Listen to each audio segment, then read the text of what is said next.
تعلم وزن الشعر الشعبي بنفسك، واعرف انت تكتب على يا وزن من دون ما تحتاج لأي شخص يساعدك بهذا المجال. السلام عليكم، أنا مرتضى الحريشاوي، وهاي حلقة جديدة من دروس الشعر الشعبي. اليوم الدرس عندنا الدرس السادس في تقطيع وزن الموشح. وزن الموشح معروف، فاعلات فاعلات فاعلات. اللي ما يعرف شنو معنى فاعلات فاعلات فاعلات، هاي أداة كأنما مفاتيح للكلمات. أي كلمة تنطق هي أنت ترجعها لهذه المفاتيح. مثلا قبر، فعل، هكذا. قبران، فعلان. مثلا إنسان، فعلان. زين، وهكذا. أي كلمة هي بها تفعيله. فهذه التفعيلات مرات احنا من نحكي الكلام ونطبق على، مثلا نطلع التفعيلات اللي موجودة بداخل الكلام، خصوصا إذا كان شعر، راح نعرف الشعر والكلام اللي نطقنا به إلى يا بحر من بحور وأوزان الشعر الشعبي. زين، شلون نقطع الكلام وحتى نعرف احنا على يا وزن كاتبين، أو حتى نتعلم شلون نكتب على يا وزن. عندنا قاعدة احنا ثابتة: كل ما يلفظ ينطق. بالشعر كل ما يلفظ ينطق، وكل ما لا يلفظ يحذف. من أريد أقطع البيت الشعر الشعبي حتى أعرف الوزن ماله. زين، بس قبل لا أقطع لازم أعرف شلون أقرأ البيت، شلون أقرأ بيت الشعر الشعبي. زين، شلون نقرأ؟ نقرأ البيت بدون توقف. هاي أول فقرة مهمة، وما يحشون عليها، ما يحشون عنها أكثر اللي يدرسون بهذا المجال. من أجي أقول بالسجن كل لحظة أحسبها بسنين، بالسجن كل لحظة أحسبها بسنين، والغريب عيونه تتلفت حنين. البيت من نقرأ ما أتوقف. بالسجن كل لحظة أحسبها بسنين، توقفت من كملت الصدر. والغريب عيونه تتلفت حنين، توقفت من كملت العجز. زين، أنا هنا هسه من أحكي بهاي الطريقة، شكو حرف ما جاي أنطقه أحذفه من البيت. بس أنا إذا أحكي بطريقة بطيئة، لا، هنا راح أنطق كل الحروف. راح بالسجن كل لحظة أحسبها بسنين، راح أنطق كل الحروف. بس قبل لا أنا أقطع الشعر لازم أنطق البيت كأنما جملة واحدة. زين، من أجي وأنطق البيت كأنما جملة واحدة، شلون أحذف من يمة الحروف اللي ما ننطقها؟ وهي كالتالي. شقول؟ بالسجن، هاي الأليف ما نطقتها، أحذفها. بالسجن، اس اج ان، نطقتهن ثلاثة. بالسجن كل لحظة، هسه ذني نطقتهن الأحرف. بالسجن كل لحظة أحسبها بسنين، ما أتوقف. كل لحظة أحسبها بسنين، يعني هنا الهاء ما نطقتها مال اللحظة قبل. بالسجن كل لحظة أحسبها بسنين، هنا الأليف ما نطقتها مال أحسبها أو أحسبها، قبل أحسبها بسنين. فهنا من الشطر الأول حذفت ذني الثلاث حروف. مرات بالبيت الشعري ممكن أحذف 5 حروف أو 6 حروف أو 7 حسب النطق. والغريب عيونه تتلفت حنين، والأليف مال الغريب ما نطقتها قبل.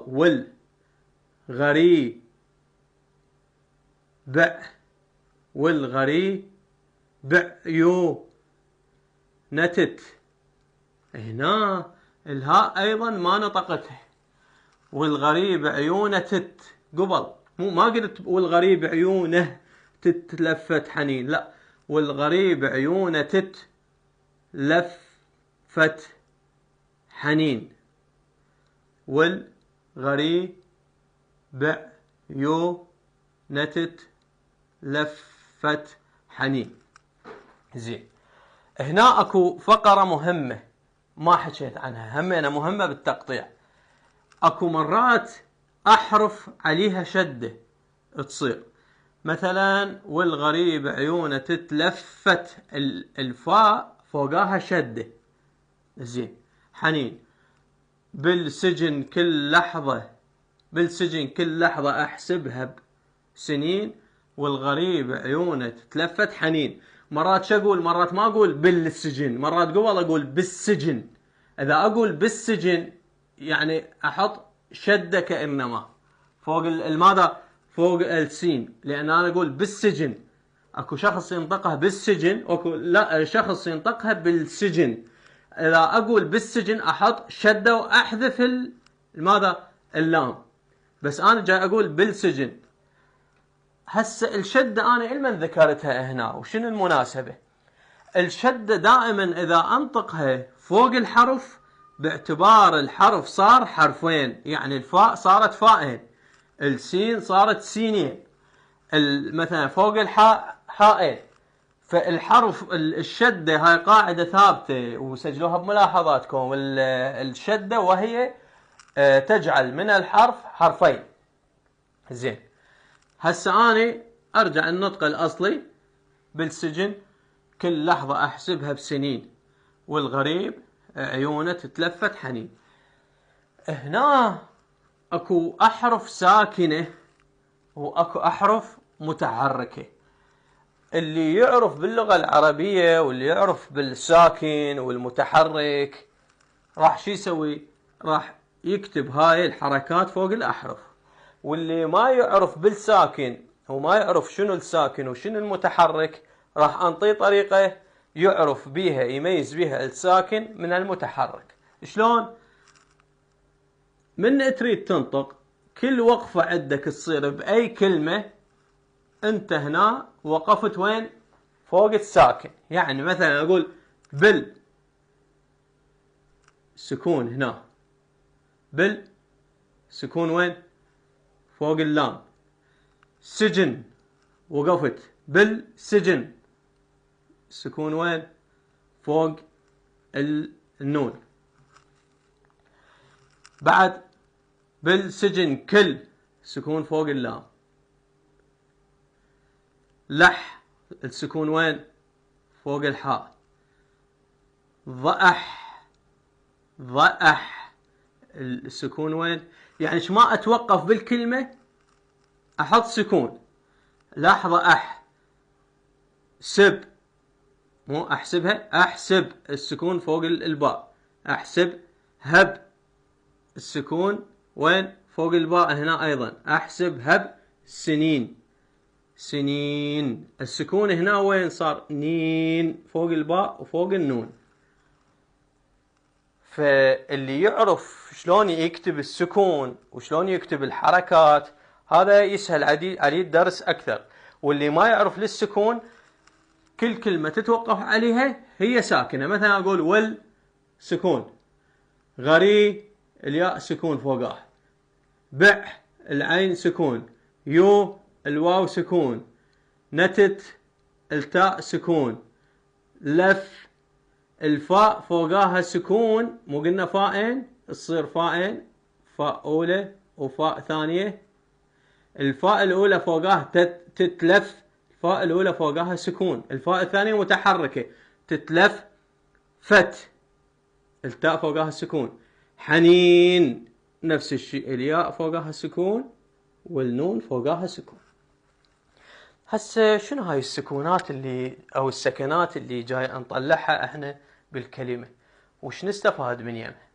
هاي السكنات هي اللي راح تدلينا على التفعيلة مالت الوزن حتى نقدر نطلع الوزن بكل سهولة. نجي هسه كل حرف والسكون ماله نوقف عنده نحسبه. يعني هسه مو قلنا بالباء القبل السكون واللام الساكن نحسبهن واحد، يعني شنو؟ حرفين، حرفين. زين. بل حرفين، وراها سجن اس اج ان وقفنا هنا، 3 أحرف، سجن 3 أحرف. زين. كل اكو ال سكون، يعني كل حرف نوقف عنده وورا النوب نحسب الحرف واللي وقفنا عنده بالحرفين. سجن 3 أحرف، كل حرفين. زين. هاي طلعت عندنا أول تفعيلة. ايش ما يصيرون 3 تطلع عندنا التفعيلة. زين. قلنا كل لح حرفين، لؤح. ضأح 3 أحرف، ضأح ضأح. سب سب، صارن 3 نجر جواها خط. مو قلنا أحسب. هب سنين، هب هب وقفنا. سنين سنين ان. هنا هذا الأخير ساكن نجر جواها خط.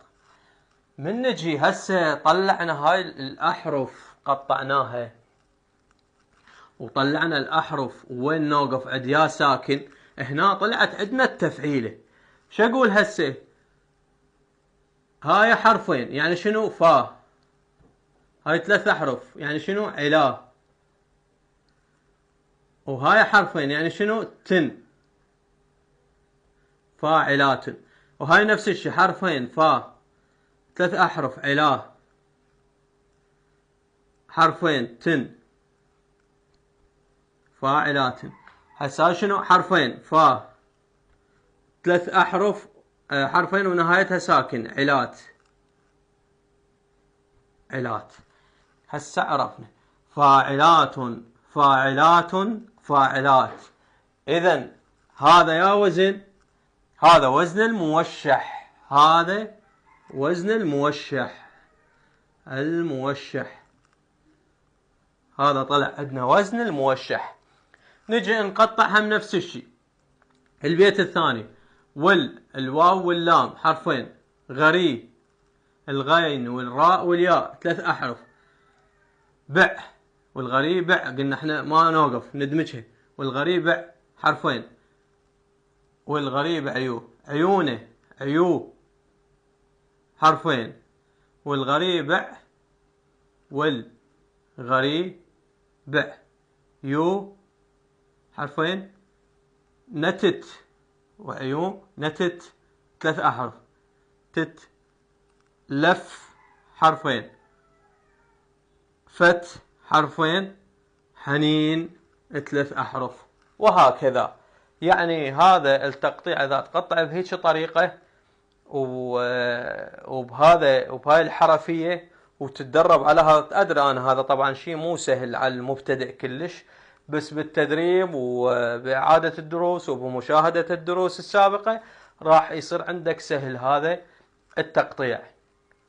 هنا هسه احنا مرات قلنا وبالحلقات السابقة قلنا نكتب الأشعار على اللحن.